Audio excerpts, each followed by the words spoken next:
Magmotor, kumain, matulog. Sa loob ng 4 na araw, yan lang ang ginawa natin dito sa ride na ito.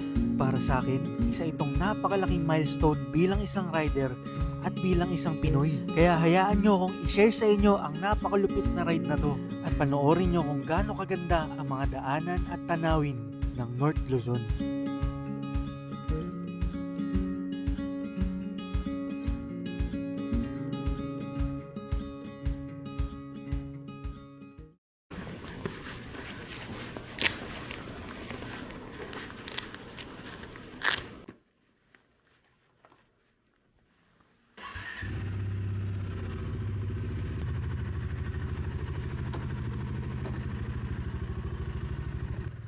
Time check, 9:48pm. Sabihin natin ito ang ating day 0.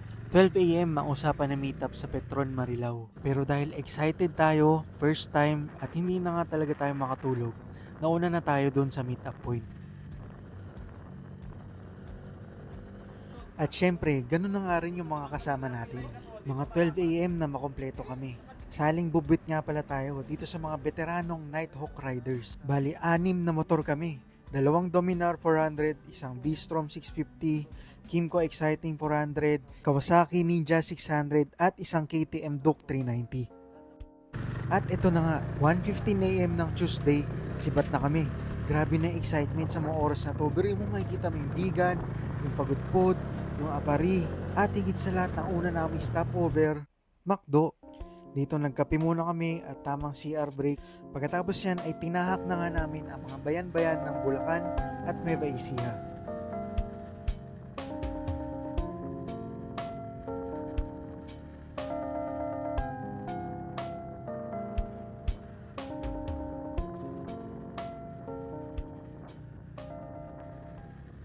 Pagkalipas sa mga 3-4 na oras, hindi ko na talaga alam kung nasan kami.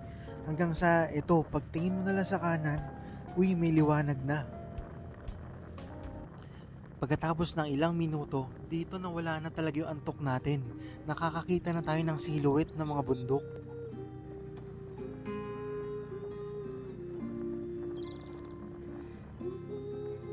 At ayan na nga, nagpakita na ang mga haring bundok.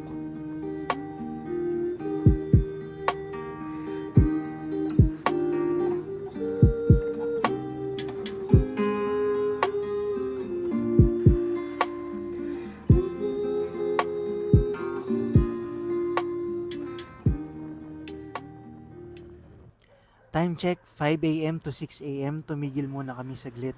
Napag-alaman ko na itong dinaanan pala natin ay ang tinatawag na Dalton Pass. At ito na nga, pagdating ng liwanag, sumalubong na sa atin ang napakagandang bulubundukin dito sa Dalton Pass. Ito, papakita ko sa inyo.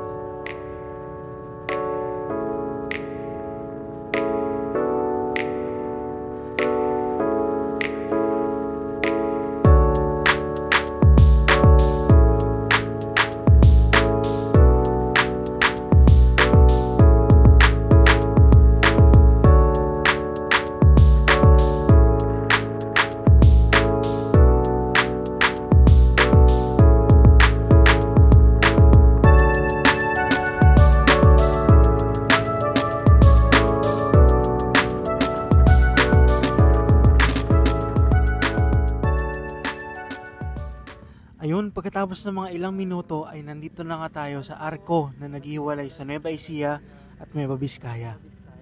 Alam nyo, first time natin makapunta dito sa Nueva Vizcaya. Pagkalagpas mo ng arko, meron agad sasalubong sa yung kapihan dito. May mga bilihan ng pasalubong at meron pa nga parang view deck sa taas at isang malaking sign ng Converge. Meron pang laman loob. Pagkatapos magkape, maglugaw at umidlip ng konti, ito, biyahe na ulit tayo.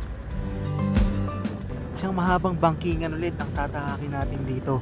Kaso ang problema natin, paubos na yung gas natin.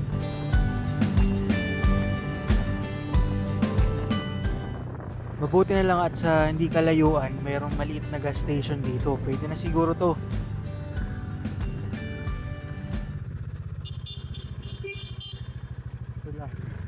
Meron dati? Malaking sasakyan, sir ah. Magagandang motor. Anong nilagay natin, sir? 95 na premium. 95, sir? Pagkatapos natin magpagas sa ito, try natin humabol sa mga kasama natin. Pero tamang takbuhan pa rin. Enjoy lang natin yung mga bangkingan. Kaso may naabutan tayong bus, ang hirap mag-overtake. Tamang bangkingan lang din yung bus eh.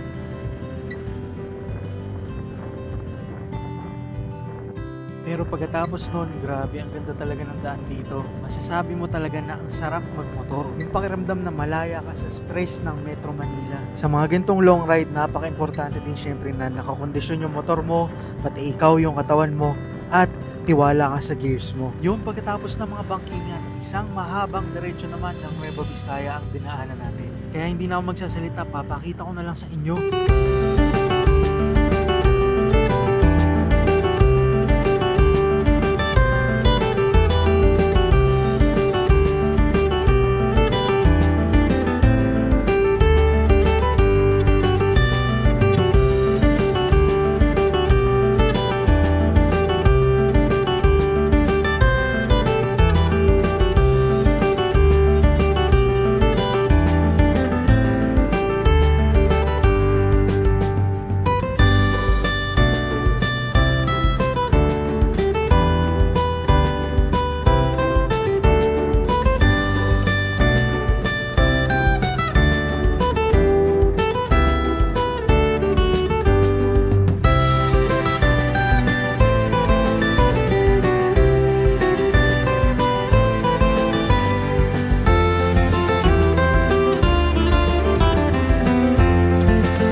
Pagkatapos nung napakagandang San Lorenzo Bridge ay ito na naman ang zigzagan.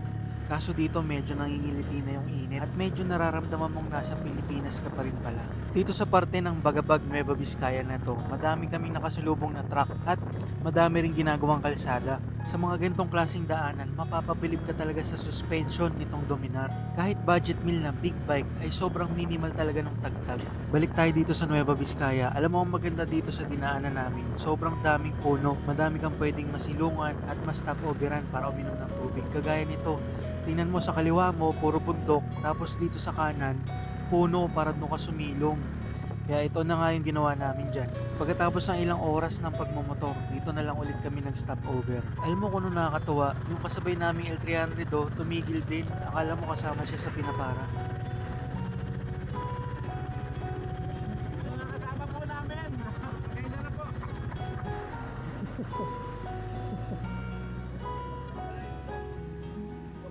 Pero grabe tignan mo naman yung view na yan. Pagkatapos namin mag-stopover at kumain, narating na namin ang Santiago Isabela. Dito nag-stopover kami at kumain. Dito na kami kumain nung sikat na batil patong pansit ng Tugigaraw. Di ba hinahalo yan? Hindi. Pagkatapos kumain ay tinahak na nga namin ang kahabaan ng Isabela na parte ng Cagayan Valley. Dito nadaanan namin ang Ramon Isabela, ang San Mateo, at ang Wantosawang daan ng Rojas hanggang Quezon Isabela. Dito matetesting mo ang top speed ng motor mo. Pero syempre, hindi ko na na-record yon. Pero seryoso yung mga gantong klaseng daanan. Ang lakas makapagbigay ng therapy sa utak. Alam mo yun, parang nare-refresh yung kaisipan mo. Wala kang ibang iisipin kundi kung ano yung susunod mong kakainin at kung ano yung susunod mong makikita. At hindi naman talaga tayo nabigo sa mga magagandang view. Tulad nitong daanan from Isabela to Tugigaraw.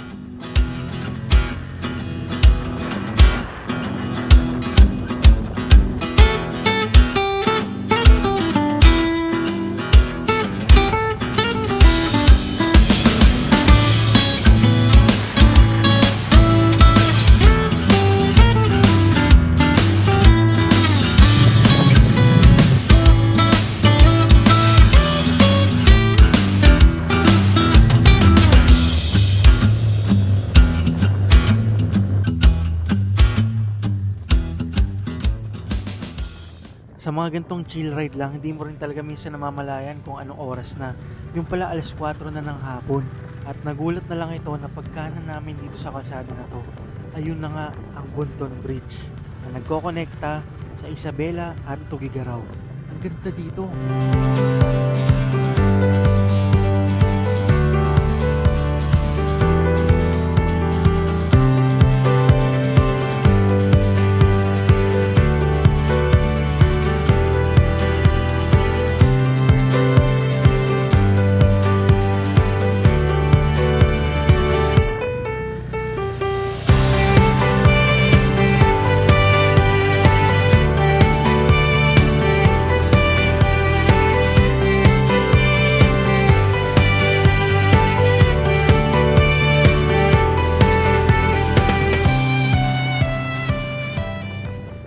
At ayun na nga, nandito na tayo sa Tugigaraw.